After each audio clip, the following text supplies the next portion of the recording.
Alright, hello again, Avengers, and welcome to another exciting daily vlog. This is daily vlog number 96. It's getting up there. 4 days away from 100, guys. That's bonkers. So, today, I want to talk about people getting things wrong on the internet. There is a YouTube channel that I love, absolutely love it. And it's going to remain nameless because in this particular instance, it's not going to come out looking great. And I personally believe that this is just a rare misstep for this particular channel, but in the rare case that this video blows up or something like that, I don't want to send a bunch of people their way to make mean comments and stuff like that. I put my own wall of text on their wall. They will probably not read it because it's not worth reading. But yeah, it's something that I see constantly everywhere, and it annoys the hell out of me because, as weird as this sounds, because of my background in business, a lot of people do not consider business a science or anything like that. But a lot of the things that you do in business is very science-based. Statistics is really, really important in business in general, and especially in marketing, which is what I have a degree in. And so being able to understand statistics and the ability to be able to weed out good statistics and bad statistics, we'll get to what those are in just a second here, is an essential thing. And because of that, like the first time I went to college when I was studying acting and music, I think it was second semester, freshman year, I took an advanced statistics course because I was also an honor roll student. Or an honors student, not honor roll, but it was called honors. I had a high GPA. That ended relatively quickly once I had to deal with depression and at least one teacher that just really, really didn't like me and graded me really poorly because of it. And that knocked me out of the honors program because I had a good GPA. I didn't have a great GPA. So it's good enough for me to be in the honors program, but like this was the cutoff and I was here. And then one teacher brought me here. Anyway, so the ability to understand statistics is really, really essential to me, especially since I have seen really, really intelligent people use really, really bad statistics to make really, really bad choices. And in the business world, like in any place, if you make a bad choice based on bad data, you're going to affect people. It could just be that you alienate your family. It could be that, you tank your finances. In really, really bad situations, because of a lapse in judgment and believing just false statistics or misleading statistics, you could make a decision that could cost people significant quality of life things, whether that's losing your house, things like that. In the business world, when you make decisions that rely on bad statistics, people lose their jobs.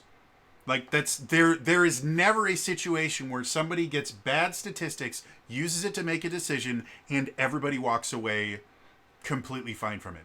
Every time it happens, somebody loses a job. And if it's bad enough, entire companies fold. So, and again, because of my history with abuse, and one of the major forms of abuse that I dealt with when I was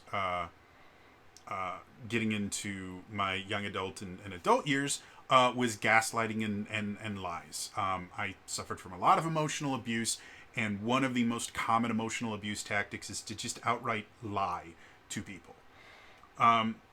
So I have extremely, extremely strong feelings about people presenting false data as true or drawing conclusions from bad data that's not warranted.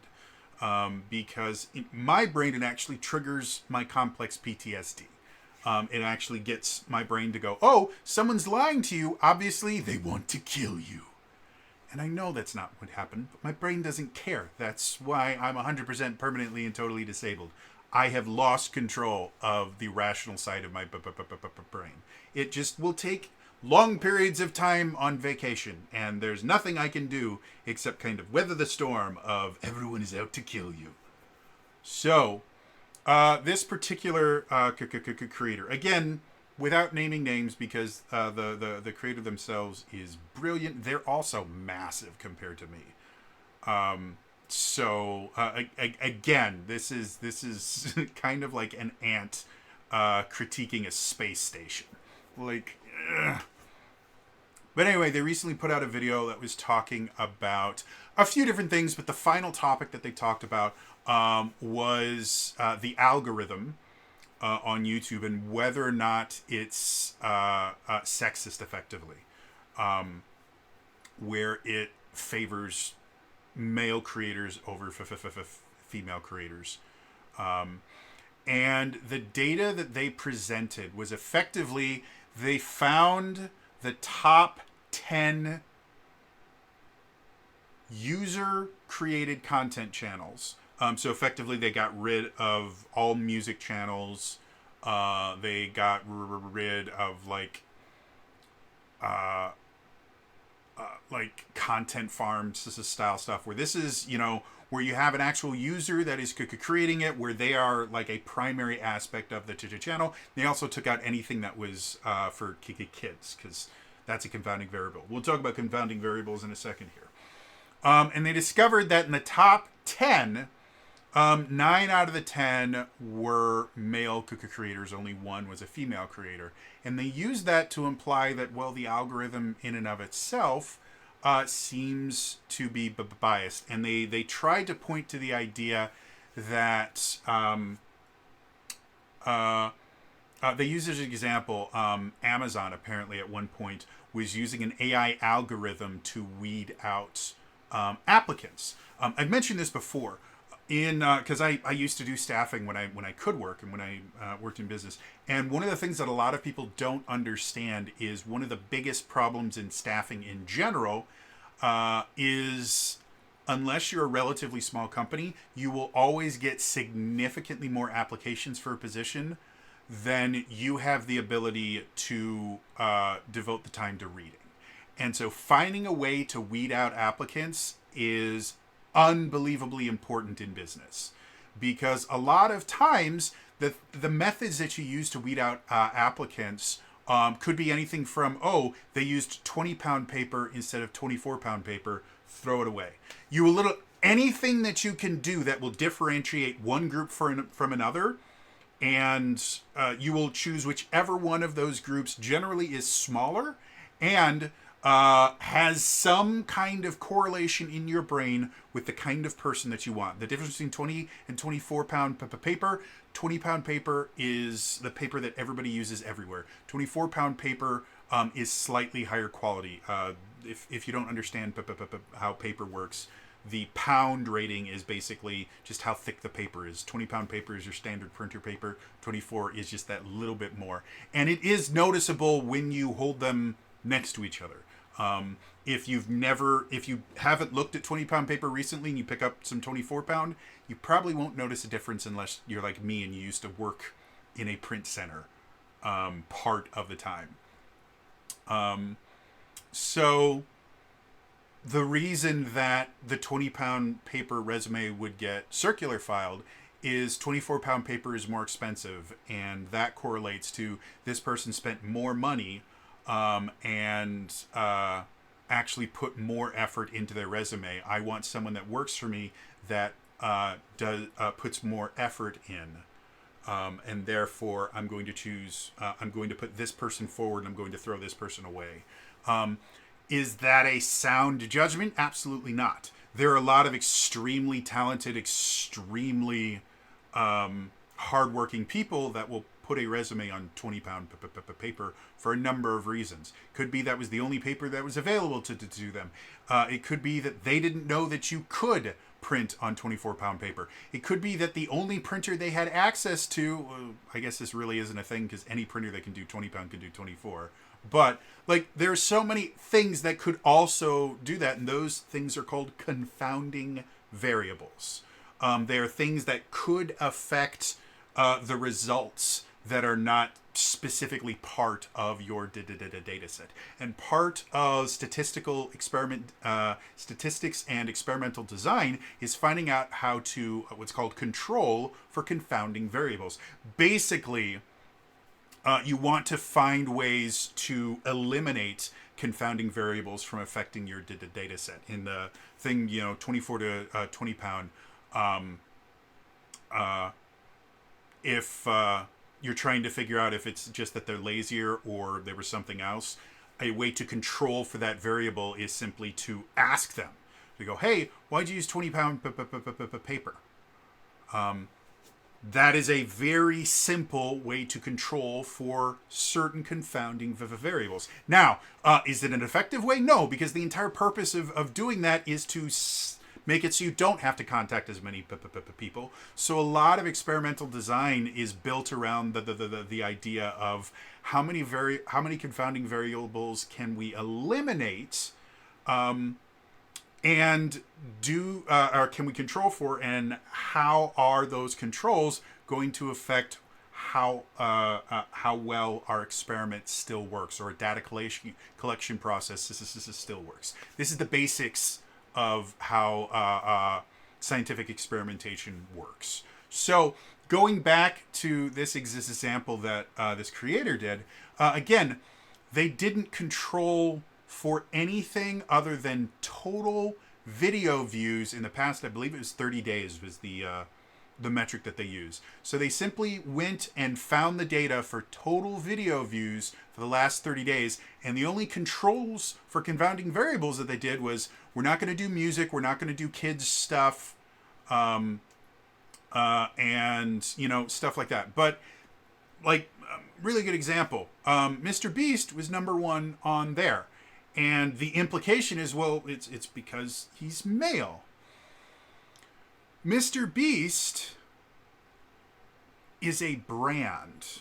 Mr. Beast had his own restaurant service for a while. He sells candy in Walmart. He regularly trends on Twitter. He shows up in the news all the time. All of these things could affect how often his videos are viewed. And that's not even mentioning the fact that you can advertise your channel. You can buy ads on YouTube. You can buy them on Facebook, on Twitter, on TikTok. There's a lot of different places that you can actually spend money to advertise. And then there's also other ways of advertising, cross-promotion, sponsorship deal. Like, there's so many different ways that you can affect the number of views a particular video gets, or your entire channel gets. None of those confounding variables were controlled in any way, shape, or form.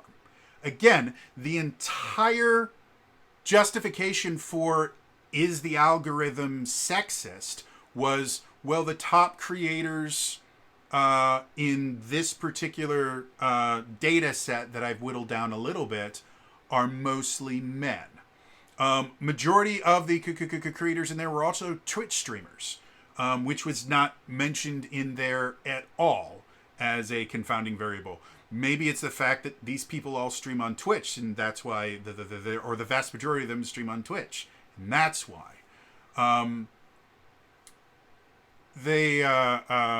They didn't control for other things. Like, this is another one that's really, really common. Everyone will talk about, like, the gender pay gap.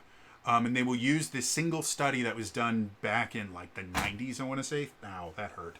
And basically what the study was it was bad statistics. They took the average wages of all men, and then they took the average wages of all women, and then they compared them. And they found out that men or women make about roughly like 77 or 78 cents on the dollar that men do. But they didn't control for any confounding variables. They didn't control for differences in... and they used that data to say that, well, women get paid, 77 cents to do the same job. That's not what the data showed. They didn't control for different jobs. Doctors make more than teachers. Lawyers make more than bricklayers. And so when you actually control for different fields, the pay gap disappears almost completely. When you also when you control for different jobs, when you control for the amount of work that happens, because men in general tend to work longer hours and work more overtime than women across the board. When you control for all that, the like 70 cent, 77 cents or whatever it is on the dollar shrinks to about only 7 cents difference. And when you control for the fact that women in general will not negotiate their pay, whatever number they're given, they just simply accept on average. Whereas men in general, when they are given a salary offer, they will often negotiate. Tons of studies have been done. You want to know the difference between negotiating your pay and just accepting whatever they give you? Around 7 cents on the dollar. It's about a 7% difference. So when you control for all those things, there's literally no pay disparity in any way, shape, or form. It has never existed. All of it can be explained by women choose different jobs than men. And there's other things as well. Things like, from a psychological perspective, again, tons and tons and tons of studies have been done that have shown that men in general, on average, tend to be very competitive and tend to be motivated very well by competition. One of the easiest ways to motivate men in general is to find a way to add a competitive aspect to whatever you are doing. Women are just not very competition motivated. And so, because of that, business in general, there's lots of big numbers and it's unbelievably simple to create a competitive atmosphere in business. And to be perfectly honest, if you want to be a CEO, like they've done studies and things, they find that CEOs in general tend to score very highly in competitiveness and disagreeableness, two things that women in general tend to score relatively low on. And so being a CEO generally requires you to be very competitive and very disagreeable. And from a psychological perspective, that's just not something that most women naturally are inclined to do. Does that mean that he can't do it? Absolutely not. There's quite a few very brilliant, amazing female entrepreneurs and things like that. There's a lot of female-run businesses and female-owned businesses that are absolutely phenomenal, that are doing amazing things. However, when you are looking at big picture type stuff, law of large numbers, the larger the picture that you're looking at, the more that it's going to closely the more closely it's going to resemble basically the statistics. If you flip a coin, 2 times and you get heads twice, does that mean that you can naturally conclude that the only outcome of flipping a coin is heads and it's impossible to get tails? No, you've only flipped it twice. The more times you flip it, the closer you're going to get to the actual statistical spread. So anyway, so going back to this video, it annoys the heck out of me, especially since this particular creator has a scientific background, makes a ton of videos that deal with kind of debunking various things and using very stringent scientific methods in order to test a lot of different theories and things like that. It's absolutely brilliant. I love their stuff. They are amazing. And not only do they have very strict controls and everything, and they run a very, very kind of tight channel, but the quality of the things that they make is really, really good. Like, it's very well edited. The sound is really good. It's scripted very, very well. Like, they are doing everything that they should be to be creating great content. And it shows. They get lots of views. They have millions of subscribers. They have a fantastic channel. And then they put out this video that is just... And again, there was other things in the video that I didn't take quite as much... I don't want to say offense, that I wasn't quite as upset about, because they're just not things that I have a background and understanding, and so I really have no way to kind of gauge their truthfulness or anything. But statistics is something I'm very, very familiar with. And just watching them use really, really, really, really poorly designed study statistics, and then forming an opinion that is based on really, really bad statistics, and then trying to hedge their bets by kind of ending the video with, well, we don't really know, to try and kind of justify the fact that they've just made a complete nonsense argument based on bad data that would never float, would never hold water in any scientific community ever. And again, it feeds into this division idea, and this idea that the algorithm is the ultimate arbiter of who gets to exist on YouTube and who doesn't. It's not. Does it affect your channel? Absolutely. It has a pretty large effect on your channel. But I've said this many, many times before. You know, there are so many people that when they aren't succeeding, they will try to find some outside force to blame instead of blaming themselves. And instead of doing the work to try and improve it. Could someone be doing absolutely everything that they're supposed to, following every single guideline, marketing things correctly, running their business correctly, and they can still fail? Absolutely. You cannot control everything in business. But far too many people are very happy to kind of throw in the towel the second they don't achieve the results that they thought that they should, and blame it on some deus ex machina nonsense like, well, the algorithm, or the economy is wrong, or it's the customer's fault, not mine, or I'm not allowed to play the games that I like because you guys won't watch them. It's really easy to blame some malicious force we have no control over on the to blame our failures on a vicious force that we have no control over. It's not healthy, and especially when someone that is as trusted as this creator is tries to support this kind of cop-out excuse with bad science and bad statistics, all it does is reinforce false ideas, and it just spreads misinformation, and I hate that.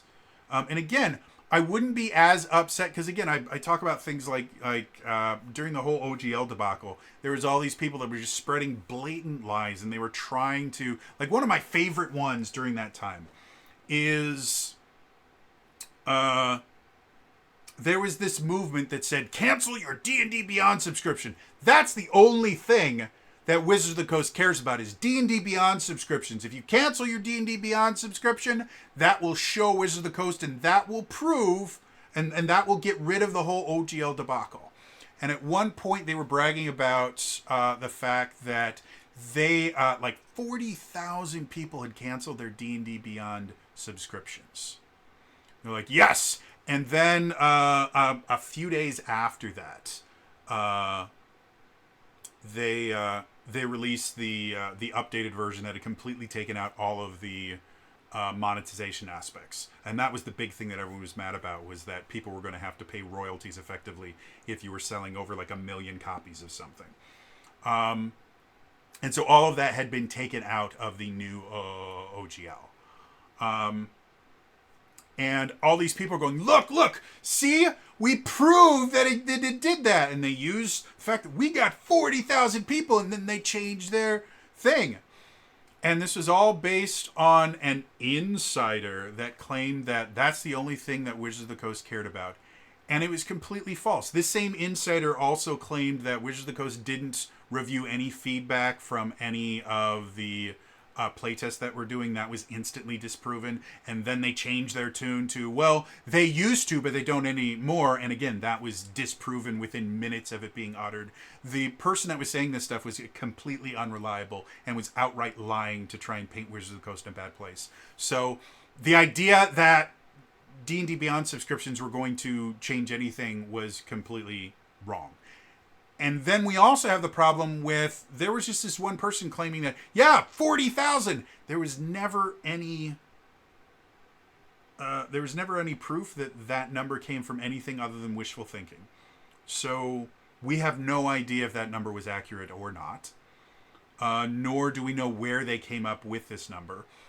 And then the other thing that people just failed to mention was the last time D&D Beyond mentioned how many subscribers that they had, they were in the tens of millions. So 40,000 is less than 1%. And it was never described exactly what kind of accounts these were that canceled. D&D Beyond, quote-unquote, subscription is free. They have a basic level that doesn't cost any money. The kind of premium tier that I subscribe to, if I remember correctly, it's like $5 a month that I pay yearly. So compared to like a single book that runs anywhere between about $40 to $70, a $5 a month subscription really doesn't matter. It doesn't do anything. It is such a tiny, insignificant number. But again, a lot of people are not used to dealing with big numbers in general. They're used to $100, $1,000, $10,000. That's really, really expensive. And they don't have to deal with millions or tens of millions or hundreds of millions or anything like that. And so they never quite make the connection that 40,000 is not actually a very large number when you compare to a lot of the things like, you know, a $40,000 Pokemon card is a very expensive Pokemon card. $40,000 house is probably condemned. $40,000 mansion is probably imaginary, and you're being scammed. 40,000 is not a very massive number, and yet they tried to use this to explain. And then when on one of the interviews that, I can't remember the guy's name anymore. He worked for Wizards of the Coast. He did a bunch of interviews with a bunch of D&D YouTubers. They tried to kind of call out. It's like, well, how can you explain how, you know, 40,000 people canceled their D&D Beyond subscriptions that might have been worth nothing? That was never explained. And then you guys instantly changed the documents. And he said, well, we were already changing the document. He's like, well, no, you weren't. He's like, it's not possible to change a legal document in 3 days. Not when you have as many people involved in the writing and execution of it as we do. Because it's not just Wizards of the Coast that had to sign off on this.